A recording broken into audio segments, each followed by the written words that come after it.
Assalamualaikum warahmatullahi wabarakatuh.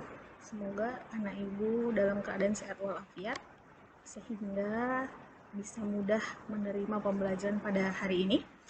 Baiklah anak ibu, pada kesempatan kali ini ibu akan membahas mengenai pernikahan dalam Islam.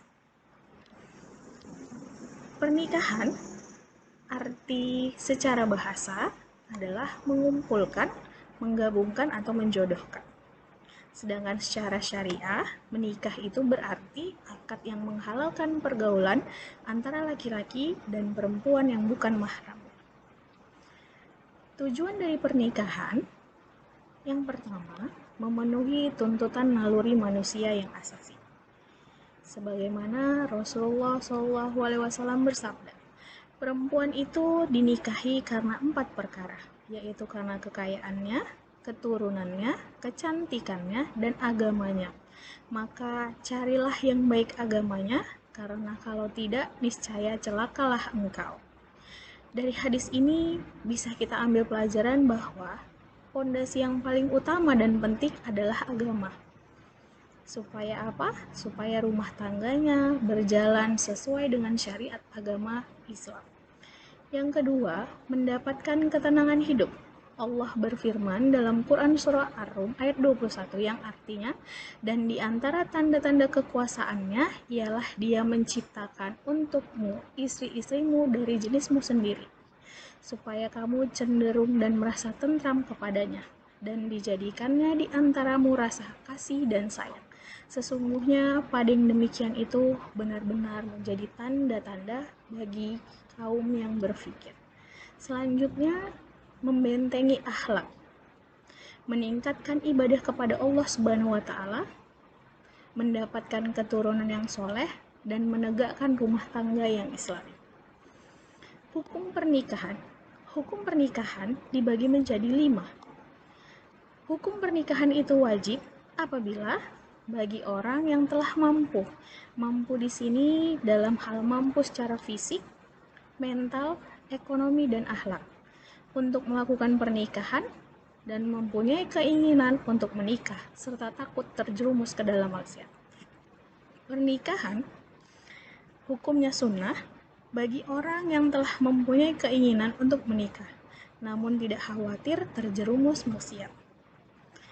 Pernikahan hukumnya mubah apabila bagi orang yang mampu namun tidak memiliki keinginan untuk menikah, atau bagi orang yang berkeinginan menikah namun tidak mampu untuk menafkahi. Pernikahan akan hukumnya haram bagi orang yang yakin bahwa dirinya tidak akan mampu melaksanakan kewajiban-kewajiban pernikahan. Dan yang terakhir, hukum pernikahan itu makruh bagi orang yang mampu menikah, tapi dia khawatir akan menyakiti istri yang dinikahinya, atau menzolimi hak-hak istri, atau tidak berniat terhadap wanita, dan tidak mengharapkan keturunan. Mahram. Mahram itu adalah orang yang tidak boleh dinikahi. Jadi, secara garis besar, mahram dibagi menjadi 2. Yang pertama, mahram mu'abbad, yaitu wanita yang haram dinikahi selama-lamanya. Seperti karena 1 keturunan, 1 susuan, mertua perempuan, anak tiri, bekas menantu perempuan, dan bekas ibu tiri. Jadi wanita-wanita ini tidak boleh dinikahi selama-lamanya. Yang kedua adalah mahram ghair mu'abbad, yaitu mahram karena menghimpun 2 perempuan yang statusnya bersaudara. Misalnya kakak beradik karena 1 sepersusuan. Boleh dinikahi, tetapi setelah yang 1 statusnya sudah bercerai atau meninggal dunia. Selanjutnya, rukun dan syarat pernikahan. Rukun pernikahan yang pertama harus memiliki calon suami. Syarat dari calon suami yang pertama bukan mahram si wanita. Yang kedua, orang yang dikehendaki, jadi bukan karena terpaksa. Yang ketiga, identitasnya jelas nasabnya dan jelas siapa keluarganya.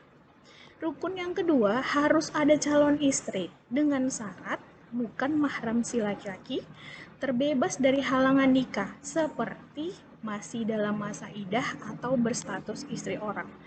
Jadi, untuk calon istri tidak dibenarkan menikahi istri orang atau menikahi wanita yang sedang dalam masa idah atau masa menunggu.